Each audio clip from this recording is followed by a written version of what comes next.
Welcome back to Hopetales, the place where real stories push the limits of survival, where ordinary people face impossible moments, and hope steps in when everything seems lost. Today's story is one that began with fear in the sky and ended with a miracle on the ground.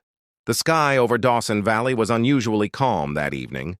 A soft golden light settled over the endless fields, and birds drifted lazily across the tree line as if nothing extraordinary could ever disturb this quiet corner of the world. On the ground, far from the noise of cities or airports, an old farmer walked along the fence line of his property, checking for damages after last night's storm.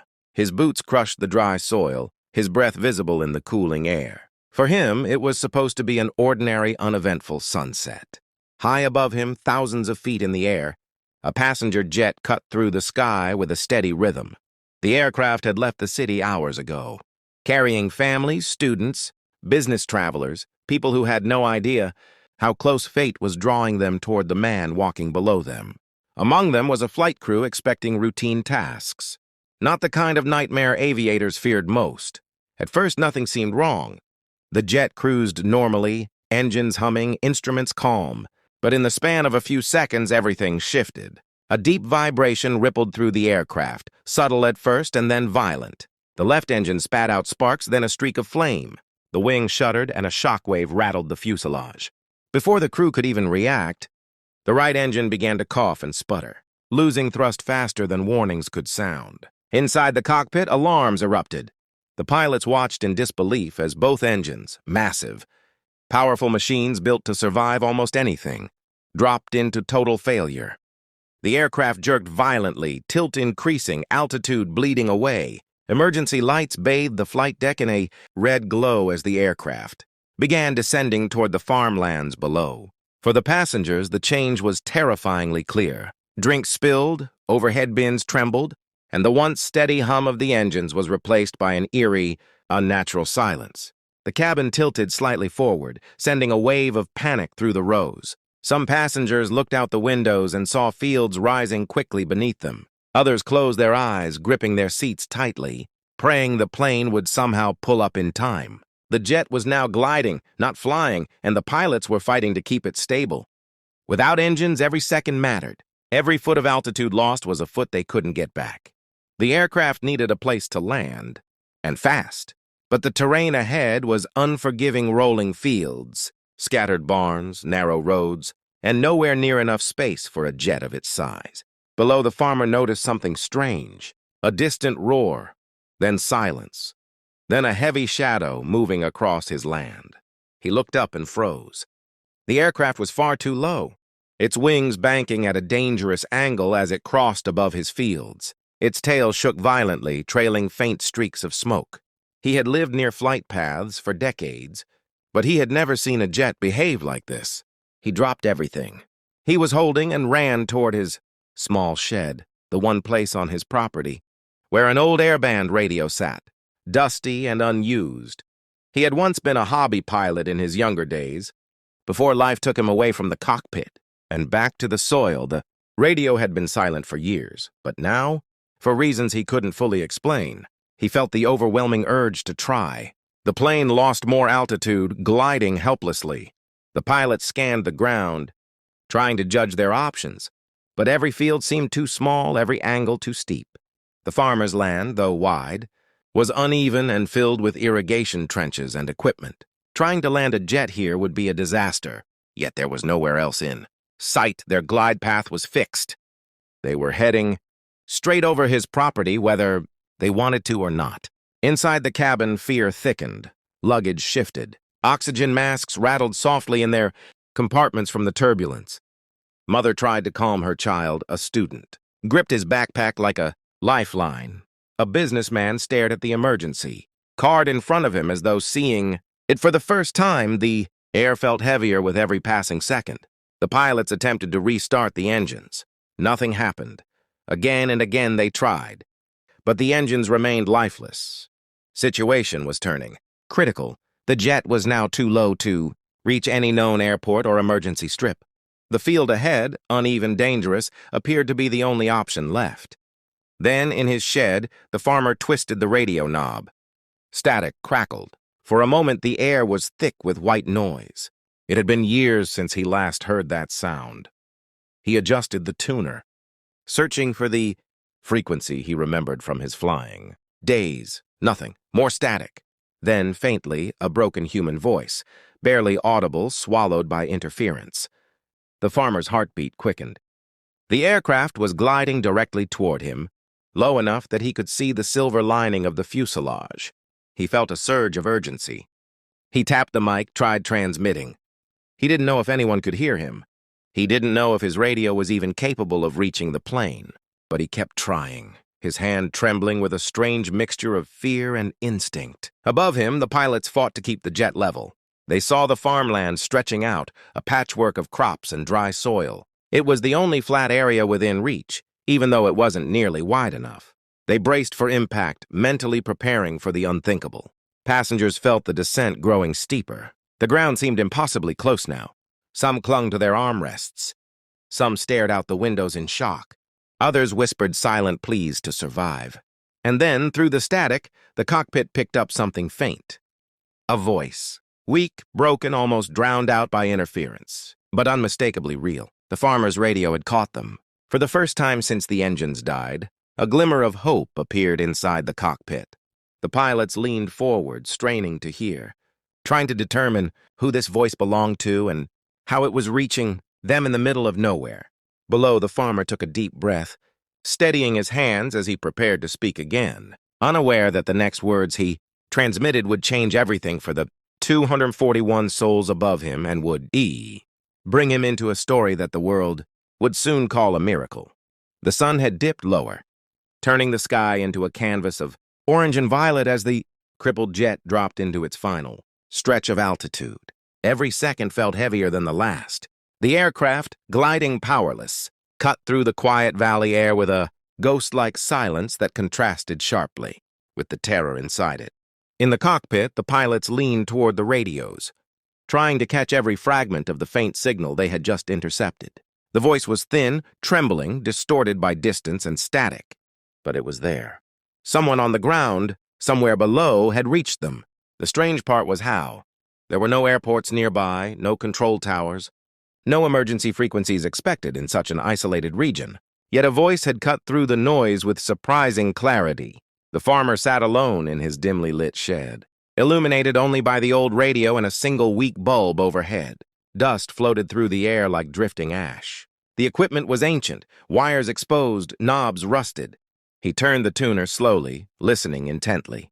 He had no idea whether the pilots had heard him. All he knew was that a jet was falling out of the sky directly over his home, and he couldn't stand by while dozens, maybe hundreds of lives hung in the balance. Outside, the land stretched in uneven patches. Long irrigation ditches dug across the fields like deep scars. Farm machinery sat abandoned where he had left it earlier that day. A large water tank towered near the eastern edge of the property. The terrain was far from ideal, but he knew every inch of it better than anyone else alive. If someone could guide a plane down here, even one this enormous, he might be the only person who could. The aircraft continued descending, its wings wobbling slightly. Without engines, it handled sluggishly, each adjustment delayed, each turn risking a deadly stall. The pilots desperately scanned the area ahead. They saw the land, the scattered structures, the faint outline of a house and barns. They assessed the angles, judging wind, slope, obstacles. Nothing looked safe. But there was no alternative. Altitude was draining fast. Passengers felt their stomachs rise as the plane dipped sharply. Some clutched their seats. Others stared at the floor. A few turned their thoughts toward families far away, imagining messages they would never get to send. The cabin lights flickered with the vibrations from the wings. The heavy silence of the powerless jet pressed against their ears, making their own breathing unnervingly loud. The farmer steadied the microphone again, pressed the transmit button, and spoke slowly, hoping clarity would carry through the static. His voice cracked with age and nerves. He explained the terrain as best he could, described the stretch of land behind his property, the longest uninterrupted patch they might aim for. It wasn't a runway, not even close, but it was the only open space within miles. The pilots listened, trying to piece together the details. It was risky, far more dangerous than any controlled landing. but they had no other option. The aircraft's glide path was no longer a choice. Gravity had made it a command. The farmer stepped out of the shed, leaving the radio on, the mic within reach. He walked quickly toward the fields, scanning the ground, imagining the trajectory of a falling jet. He waved his hands, though he knew the pilots couldn't see him. His breath formed clouds in the cooling evening air. He moved toward the irrigation ditches, judging their depth, wondering whether the jet's landing gear could survive them. It couldn't. Not as they were. He sprinted to the tractor shed, his boots pounding the earth, heart racing. He grabbed a metal rod and rushed to the closest ditch. He began breaking the small wooden posts lining the edges, shifting loose soil, flattening as much of the surface as he could. He knew he had minutes at most. His arms ached, sweat dripping even in the cold. He dragged a piece of plywood, tossing it into the narrower ditch to cover it. Every second counted. Above him, the jet tilted slightly, aligning with the direction of the open field. The pilots fought the controls, forcing the huge aircraft into a shallow glide. They could now see the land clearly, brown soil, patches of green, a scattering of equipment. They spotted the farmer's tiny figure moving frantically, though they couldn't understand what he was doing. Inside the cabin, passengers braced. The crew moved down the aisles, securing everything loose. A feeling of grim acceptance hung in the air. Some passengers stared at their hands, others at the windows where the ground rose swiftly. A few closed their eyes completely, choosing not to watch the final approach. The farmer returned to the shed, grabbed the radio, and transmitted again.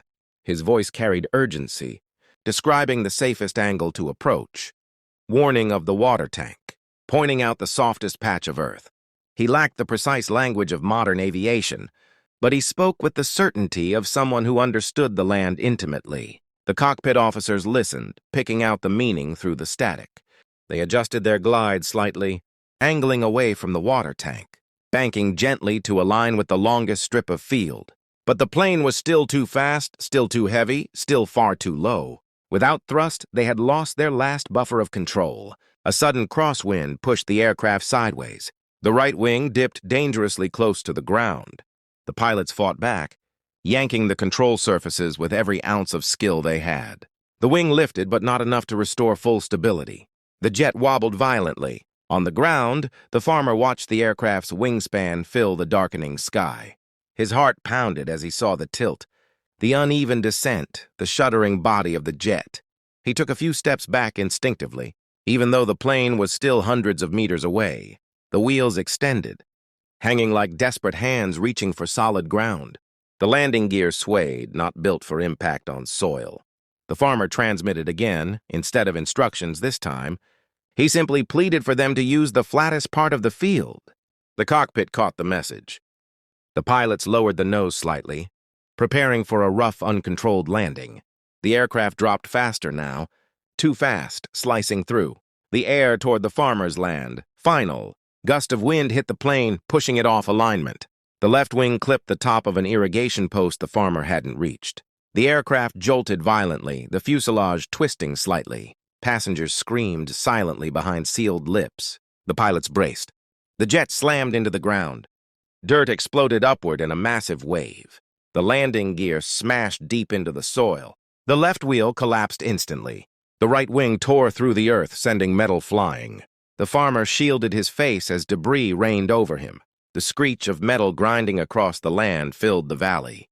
The aircraft skidded, bounced, then lurched sideways, carving a deep scar into the field.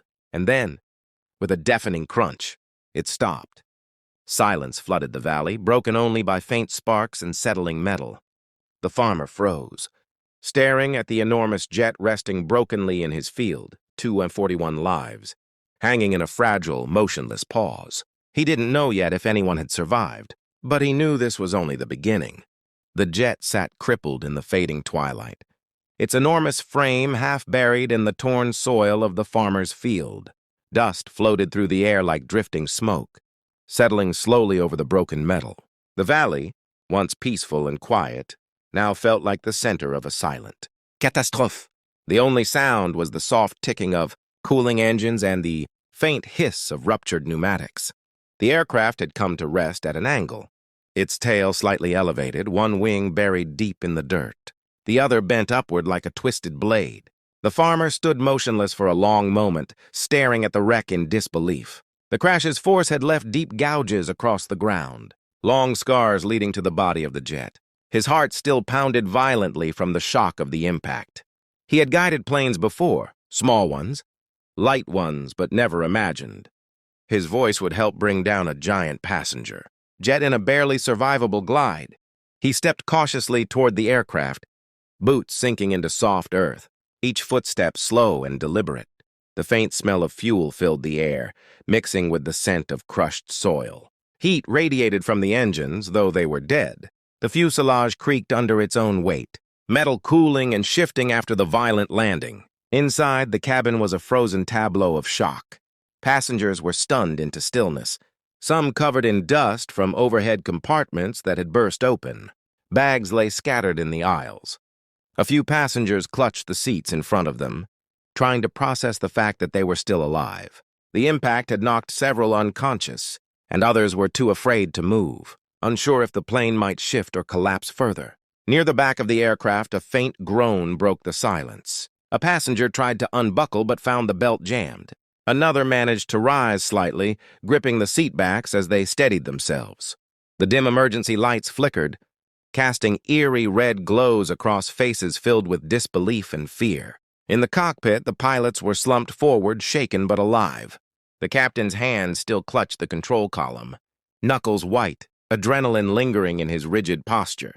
The first officer blinked slowly, dazed, trying to refocus his vision. The cockpit was filled with the sharp smell of burnt circuitry, and fractured screens displayed flickering warnings. The controls were unresponsive. The jet was dead in every sense. The farmer reached the wing first. Its metal surface was still hot to the touch. He cautiously stepped closer, scanning the fuselage for any sign of fire. Flames were the greatest danger now. Even a small spark could ignite leaking fuel.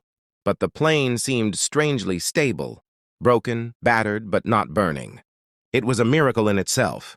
He circled the wreck, looking for an accessible door. Most exits were jammed from the impact or buried in soil, but near the middle of the fuselage, the forward service door had torn open slightly, wedged into a strange angle. The farmer approached it, squinting inside. Shadows moved faintly. Someone was alive. Many were alive. The passengers inside stared toward the partially opened door, hope trickling back into their eyes. But none dared move yet. The cabin floor was uneven now, the entire interior tilted awkwardly. Loose panels hung from the ceiling. The silence was thick, broken only by the occasional groan or shifting debris. The farmer took a breath and stepped closer, using both hands to pull the twisted door wider. The metal resisted, but with a sudden jerk, it moved just enough to create an opening. A rush of cool evening air swept into the cabin, carrying the scent of soil and grass, something that felt impossibly comforting after the suffocating, tilted space inside. Passengers began moving slowly, carefully. Some crawled toward the opening. Others limped or leaned on seats for balance. The cabin lights flickered again, briefly illuminating exhausted, frightened faces. The sense of disbelief grew with every passing second. They were still here, still breathing. Outside, the farmer glanced around, scanning the field for signs of danger. Twilight was giving way to night. Shadows deepened. The aircraft loomed like a wounded beast in the dimming light. He moved closer to help the first passenger through the opening.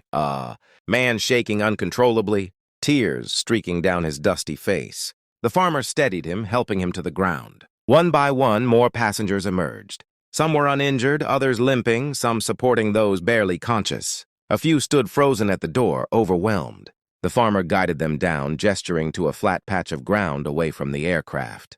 The field was becoming a gathering point for survivors, each one stepping into the cold air with trembling relief. Inside the cockpit, the captain finally lifted his head. He blinked hard, trying to focus. He could feel blood sliding down his forehead from a cut above his eyebrow. The instruments were dead, the radios silent. The sudden realization that they had survived such a catastrophic descent hit him like a wave. He turned slowly toward the first officer, who was breathing heavily but conscious. The pilots unstrapped themselves and climbed out of their seats with difficulty. The cabin door to the main area had jammed slightly, but they managed to force it open. As they stepped into the tilted aisle, passengers looked at them with a mixture of hope and shock. The captain nodded silently, reassuring them through presence alone. The farmer watched passengers spreading out onto the field, some sinking to their knees, others staring blankly at the sky. He felt a strange pull, relief mixed with a sense of responsibility. He had been the closest human connection to the plane during its descent. He had helped them reach the ground, but now, with the survivors gathering and the night growing darker, a new weight settled on his shoulders. He realized something unsettling. No one knew they were here.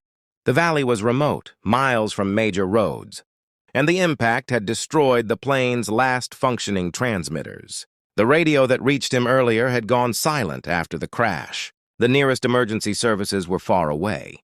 If the world didn't know the aircraft had come down, help might not arrive for hours. A cold breeze swept across the field.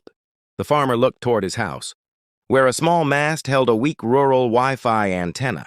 He knew the signal barely reached inside, let alone outside in the fields. But his landline might work. If the lines weren't down, he could call for help. He turned back toward the survivors. The captain had exited now, supporting the first officer. More passengers kept coming. The group on the ground grew steadily. Some were injured badly, broken legs, dislocated shoulders, deep cuts from flying debris. The farmer felt urgency rising inside him again. But before he could move, something else caught his eye. Far down the length of the fuselage, near the tail section, a faint movement. Subtle, weak, almost unnoticed. A figure still trapped. Someone who hadn't emerged with the others. The farmer froze. He realized the crash was not over. Not everyone had made it out, and the jet was not stable yet. The tail section creaked again, louder this time, as if something inside was shifting. Something or someone still needed saving. Night had fully settled over the valley, wrapping the broken jet in deep shadows. A thin layer of mist drifted across the ground, rising slowly from the cooling soil and curling around the aircraft like silent smoke. Survivors huddled in small groups, shivering from cold and shock, whispering prayers of gratitude or staring blankly into the darkness. The farmer moved among them, offering support, steadying trembling hands, guiding the injured toward safer ground. But his eyes kept drifting back toward the rear of the fuselage, the twisted, fragile tail section where he had seen movement only moments earlier. The plane sat at an awkward angle, half sunken into the soil. Its tail bent as though it had absorbed the worst of the impact. Panels hung loose, swinging faintly in the breeze. The interior lights had flickered out completely in the back, leaving that part of the aircraft in darkness. The farmer stepped closer. The metal beneath his boots vibrated with subtle shifts. The structure was unstable, tilted slightly downward, creaking under its own weight. He knew any wrong movement could trigger a collapse, but he also knew that someone was still trapped inside. He reached the tail section and peered through a narrow gap between twisted panels. Inside he saw shapes, unmoving, silent. Seats had been torn from their rails and lay scattered in heaps. Overhead bins dangled like broken jaws. But amid the debris there was something else. A faint, uneven movement. A hand, small, weak. A child. The farmer's breath caught. He dropped to one knee, straining to see more clearly. The child was wedged between two crushed seat frames, half covered by debris. Their breathing was shallow, their heads slumped forward. Dust clung to their hair and clothes. They were alive, but barely. The farmer rose quickly and scanned the wreckage for a way in. Most of the metal was too tightly warped to move. The emergency exit near the tail was buried in dirt. The shattered panels left only narrow spaces, none wide enough for an adult to slip through. He tried pushing one of the larger panels, no movement. He braced himself and pushed harder, every muscle straining, but the metal refused to budge. His arms trembled with effort. His heart raced with frustration. Behind him, the survivors watched silently, some realizing what he had seen. A few passengers tried to stand, ready to help, but many were too injured or weak. The pilots limped forward as well, unable to believe someone was still inside. A sense of rising urgency swept across the field. Time was running out. The farmer rushed to his shed, searching frantically for anything that could pry open the metal. He grabbed a long iron crowbar, old, rusted, heavy, and sprinted back toward the wreck. His boots pounded against the earth as he reached the tail section, breath steaming in the cold night air. He wedged the crowbar into the narrow seam where the panel met the frame. The metal screeched in response. He pulled with everything he had, muscles burning, teeth clenched. Slowly, painfully, the panel began to shift. Just a centimeter at first. Then another. The sound echoed across the valley like an animal's cry. The survivors watched with held breath. The panel resisted again. The farmer repositioned the crowbar, dug it deeper, and pulled harder. His legs shook under the strain. Sweat dripped down his forehead despite the cold. The metal bent a few inches more, enough to reveal the child fully. The child's chest rose faintly. Their eyes fluttered. They were alive, but fading fast. The farmer took one more breath, planted his boots firmly in the soil, and gave the crowbar one final desperate pull. The panel tore free with a violent crack. The opening widened just enough for him to crawl inside. A wave of dust rose as he slipped into the darkened cabin. The air felt heavy, filled with fumes and the faint smell of fuel. The narrow space around him groaned ominously. He moved quickly, ignoring the pain in his knees and his cramped limbs. He reached the child, gently lifted debris from their chest, and slid his arms beneath them. The child was lighter than he expected, but limp, fragile. He held them close, shielding their head. The fuselage creaked again, louder this time, as if warning him. He crawled backward through the narrow opening, dragging himself and the child inch by inch. His clothes snagged on jagged metal edges. His arms ached from supporting the small body. But he didn't stop. He pushed through until he reached the outside, where two passengers stepped forward and helped pull them free. The moment his boots touched the ground again, the tail section shifted violently, collapsing inward with a deafening crash, crushed metal twisting into itself. Had he been seconds later, neither of them would have made it out. The farmer staggered backward, child still in his arms. The survivors gasped softly, disbelief etched across their faces. The pilot stared at him with something beyond gratitude, something close to awe. The child stirred faintly, their breathing shallow but steady. The farmer carried them to the safer part of the field, laying them on a soft patch of grass. A flight attendant who had medical training rushed forward, checking for injuries. She looked up, eyes shining with relief. The child was stable. Weak, bruised, shaken, but alive. A murmur of emotion swept through the survivors. Some cried openly. Others bowed their heads, overwhelmed by what they had witnessed. The cold valley air seemed to warm slightly, as though hope itself had settled over the wreckage. In the distance, faint lights appeared, red, white, blue, emergency vehicles racing down the long dirt road that led to the farm. Sirens broke the quiet, echoing through the valley. Help was finally on the way. The farmer stepped back, exhausted, his hands shaking. He watched as paramedics approached, gathering the injured, tending to the child he had saved. The captain approached him, limping, face pale, but eyes steady. He placed a hand on the farmer's shoulder. The silent gesture speaking louder than any words ever could. The night felt different now, less like a scene of tragedy, more like the aftermath of a miracle. News of the crash would soon spread around the world. People would hear about the jet that lost both engines over a remote valley. They would hear about the impossible landing on uneven farmland. They would hear about the passengers who survived against all odds.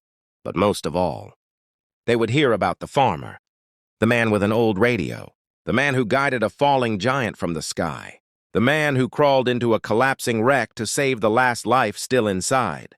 The world would come to know him as the hero of Dawson Valley, the farmer who saved 241 souls. And as the first emergency vehicle rolled onto his field, flashing lights illuminating the wreck, the farmer exhaled slowly. Relief washed over him. The nightmare was ending. The hope he had fought for was real. He looked at the sky above, dark, quiet, and peaceful again. The same sky that had carried disaster toward him had now carried a miracle instead.